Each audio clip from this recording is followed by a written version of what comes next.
Get the facts right. One man is dead following an early morning crash. Good evening and thank you for joining us tonight. I'm Allison Woods. And I'm Brent Weber. This was reported around 7 this morning. The vehicle was found overturned near Highway 44 and Stillwater Road. According to the CHP, someone reported a vehicle about 100 feet off the roadway on its roof submerged in water. The victim was later identified as a 47-year-old man from Manton. The CHP said his 1999 Chrysler Concorde was traveling eastbound on Highway 44 near Stillwater around 7 when the vehicle drifted off the highway. A person who was driving on Gilbert Road saw that vehicle in the water and notified authorities. Highway 44 reopened just after 10. The Shasta County Sheriff's Office dive team responded to make certain there was no one else in the vehicle.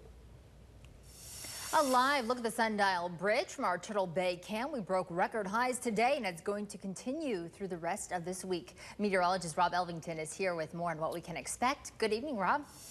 Good evening, Allison. Yes, many areas broke highs today and broke record highs, I should say, including Redding and Red Bluff.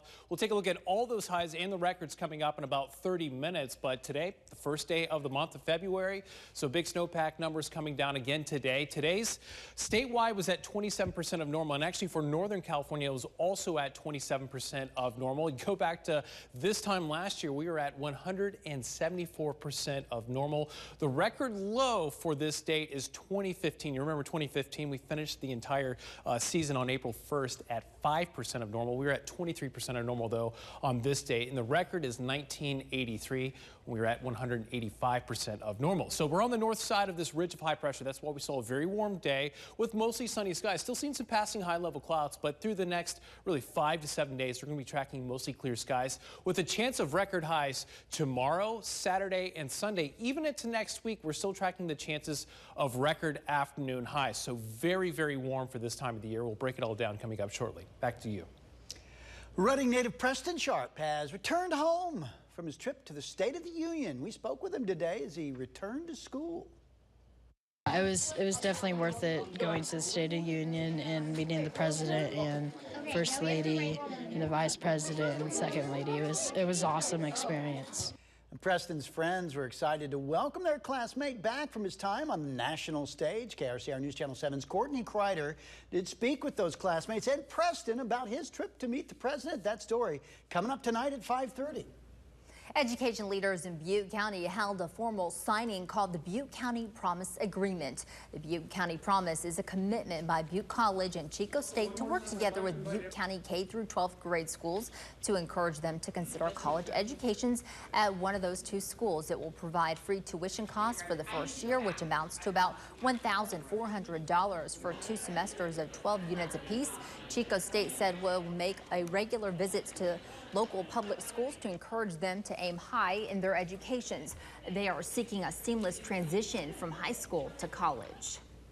A lot of our families don't talk about college. It's not something they had in their experience, so our students don't see beyond even high school graduation. Having 2 free semesters of college tuition, that gives our population the ability to really get into Butte College. And then once they're in, they see all the opportunities and an easy transition to Chico State.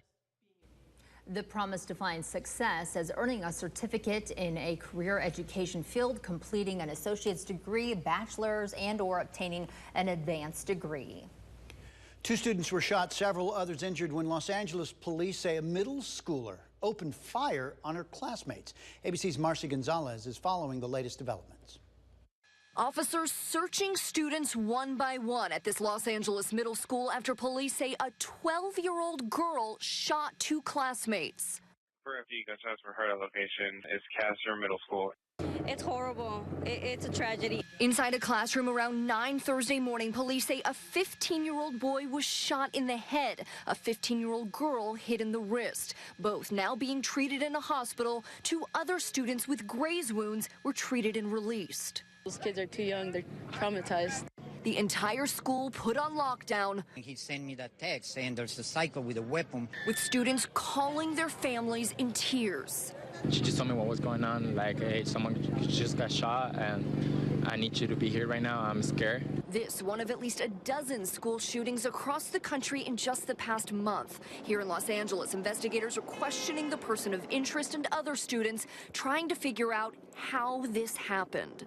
Hopefully we will find out when the right time is how our young person on this campus ended up having the ability to have access to a firearm and bring it onto a campus.